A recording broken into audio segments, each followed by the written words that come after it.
Time for our weekly instalment of Let's Embarrass Each Other. Got a gut? Shake it off with the man shake.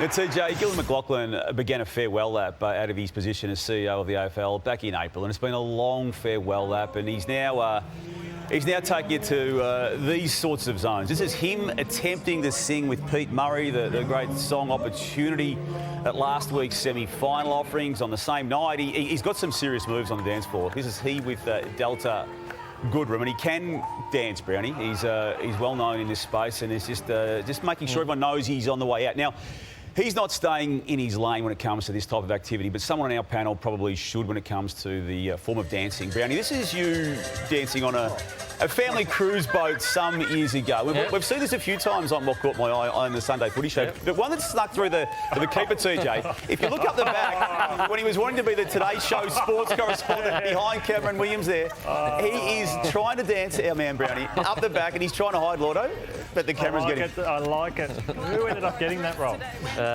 Tim Gilbert. Okay. Yeah. Why did you miss out? Probably Little Teeth, maybe. Little teeth. Alrighty. Now, through the week, I had the opportunity to go to a nursing, not a nursing home, a retirement home in Brighton, and caught up with a couple of Sydney Swans fans in the form of Jim and Joyce, a brother and sister, who have been lifelong Swans fans, as I say. Now, Jim is 102, Joyce is 97, and they were given the surprise of their life when this man, Warwick Capper, turned up, and Warwick took the opportunity to take a bit of a capper over 97-year-old Joyce. Yeah. He's 102. 102? Well, there's a Warwick Cap poster for you. There was 600. Yeah. And watch you. Doing that. Kayappers. So well done to Joyce and Jim, of course, who are celebrating the fact that the Swannies are in the grand final. But that's not the first time we've seen Warwick Capper take a bit of a screamer. Went right up on that, and then bang, like that, and I was there for 6.5 hours. Another car, bang. There you go. Yeah. All right, okay. So I've knocked back one, I've knocked back two. I couldn't do the first two, so I've gone my third. So every time someone gets TJ'd, we get some enjoyment out of it. So here's the first one. This is the soccer. The other night, Manchester City, and the umpire just wanted to take his hand to the end, but he got TJ'd as he walks off. I'm not happy about that one. So TJ'd, that's the first one. There's three of them. We love this. What? Is that? Oh, there's another one. These aren't back-to-back. Sorry, we'll keep rolling. Here's Christian Petrarca. This is the next one. So he's DJing the other night. Christian Petrarca, CP5, goes to high five. That man got TJ'd as well. CP5, very happy with his own work there. He got TJ'd. And the last one happened, Channel 7 the other night. Here's Tommy Hawkins and Richo trying to go. And Tommy Hawkins then, he got TJ'd as well. Go on, Richo.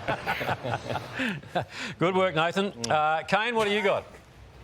Well, we know that it's non-ratings period, so that means only one thing, that you'll be filling in for Neil Mitchell, and he got you on to hand over the baton, and on the way out he gave you a bit of a drive-by.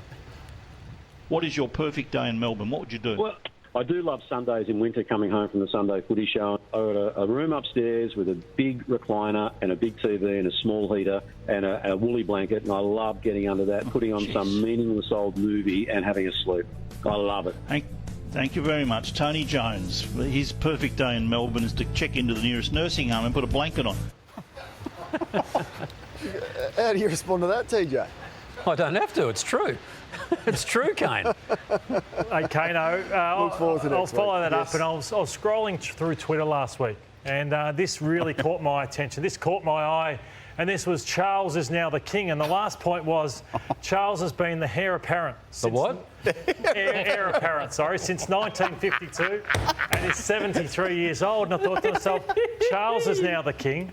And it got to me this: when will TJ ever become king? And so TJ has been Hitch's heir apparent since, I think, what is that? I can't see on the screen. 1952, and since was overlooked for Alicia Loxley. Point two, TJ has been Neil Mitchell's heir apparent since 2015, and they're saying Tom Elliott will be his successor. And then successful succession plans: Roos to Goodwin, Malthouse to Buckley, Roos to Longmire, Elizabeth to Charles, Hitch TJ. 30 years in waiting, TJ, and we've still got a big cross across that. So I can see you biting your nails. And No, well, I never considered myself to be the heir didn't want apparent. the job anyway. Heir apparent. Didn't want the job, that's Didn't right. want the job anyway in the end.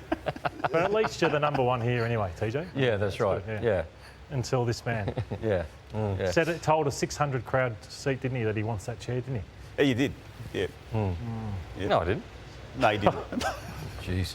I'll tell you what, Wasn't our best if our director of sport thought last week's was bad, how long before I get the text message It's been this a time? long year, TJ. It's been a long year. I think it was worse than last week, wasn't it? What caught my eye there? That wasn't great.